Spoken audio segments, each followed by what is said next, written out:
Bonjour, aujourd'hui je vais vous raconter comment j'ai été bloqué dans la mer Baltique en 1997 par les glaces. J'étais à bord d'un cargo russe qui était parti de Saint-Pétersbourg et qui allait au Havre. Nous avons été bloqués environ une semaine. Nous étions donc à bord de ce cargo qui transportait à ce moment-là de l'uranium 235.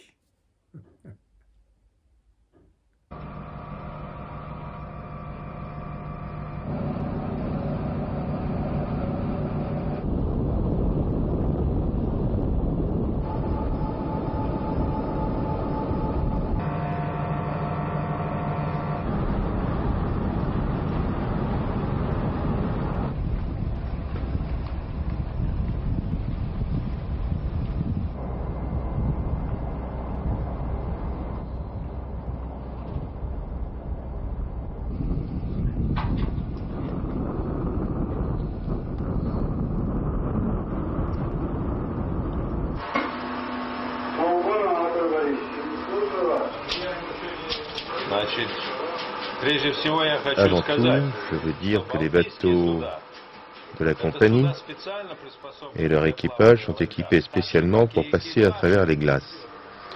Et pour nous, c'est vraiment pas un problème. L'organisation du travail, c'est cela qui compte. Nous étions en 1997. La mer Baltique, à ce moment-là, était complètement gelée. C'est beaucoup moins le cas actuellement.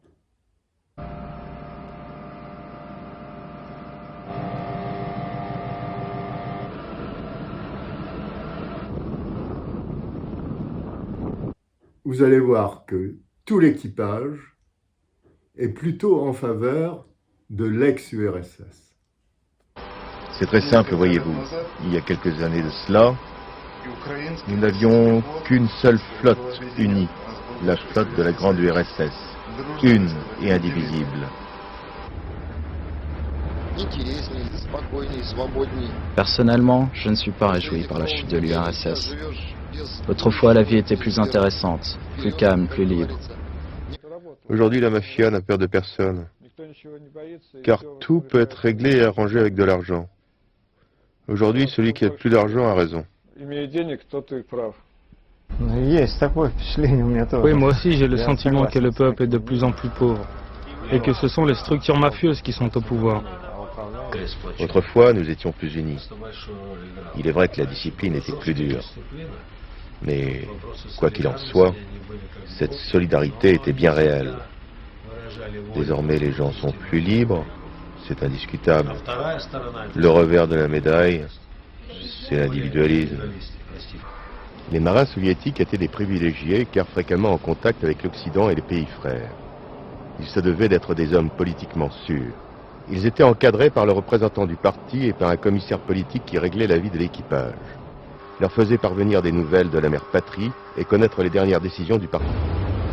Certains de ces premiers assistants du capitaine voulaient même que les marins se lèvent et se couchent au sifflet. Parmi eux, il y avait beaucoup de despotes. C'était un poste très convoité à l'époque. Mon rôle en tant que représentant du parti était de veiller à ce que règne l'ordre à bord. À l'époque, on pouvait faire régner l'ordre. Les communistes, lors de ces réunions, rendaient compte de leur activité. Par exemple, s'ils étudiaient, ils devaient nous raconter ce qu'ils apprenaient.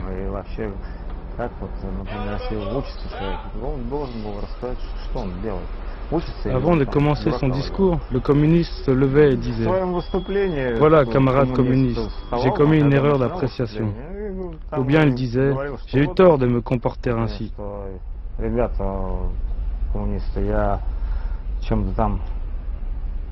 в своем поведении был неправ, там, вот, допустил какую-то ошибку там и все прочее. Alors, donc, parti de Saint-Pétersbourg, nous étions 3, une traductrice, une réalisatrice qui était une de mes amies, et moi-même. une équipe de 3. L'indépendance des républiques de l'ex-Union soviétique prive Moscou de la majeure partie de sa façade maritime et de sa flotte.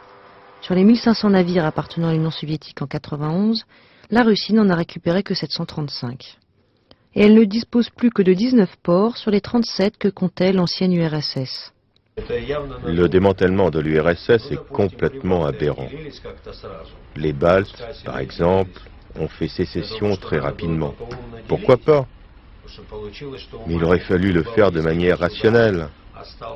Ces petits États ont ainsi hérité d'une partie de notre marine marchande. De même, l'URSS avait construit un très grand port à Tallinn en Estonie. Cela représente un investissement énorme, financé non pas par l'Estonie, mais par l'ensemble de l'URSS. Or, ce port appartient désormais à la seule Estonie. Je considère qu'il s'agit d'une injustice flagrante. Au Metz, une télévision, et sur cette télévision, des images de la Tchétchénie. La Tchétchénie au moment de Helsinki, c'est la déroute russe. À ce moment-là, il y a Boris Helsinki qui est au pouvoir. Il ne fait rien, il laisse la Russie se faire dépecer par le monde entier. En plus, Boris Helsinki est la risée des Russes et des Occidentaux, les Occidentaux qui le montrent comme un alcoolique invétéré, ce qu'il est d'ailleurs. Il faut d'abord changer de gouvernement. C'est mon opinion personnelle. Et changer de président. Pour les présidentielles, je ferai confiance à Yavlinsky. Pour l'instant, je ne vois pas de candidat. Ну, нормально. Вот я бы Явлинскому бы доверил, например, президентство.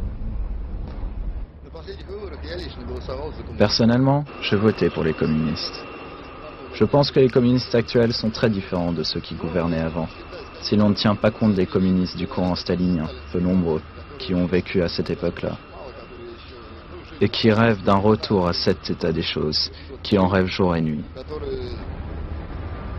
Портретом Сталина и спят и живут, и ничего другого не видят, и мечтают, когда те времена сохранятся. Je pense que les choses vont de plus en plus mal, car les gens n'ont pas été formés pour vivre dans le nouveau système, dans des conditions complètement différentes. On leur a dit, voilà, faites-en ce que vous voulez, mais la majorité des gens ne sait pas quoi en faire.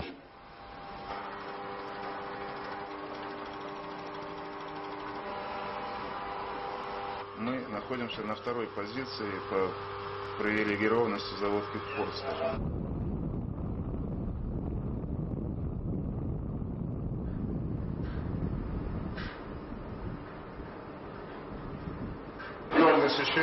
Je viens d'entendre à la radio que l'un des bateaux qui attendent ici vient d'envoyer un message d'urgence.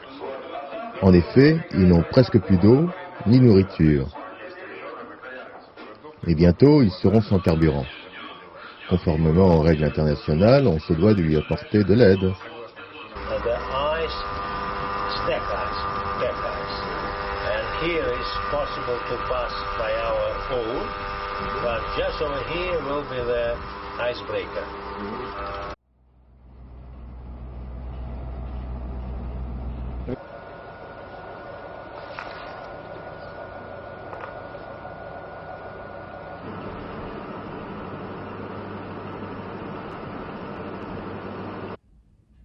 Bon, eh bien écoutez, j'espère que vous avez aimé ce récit.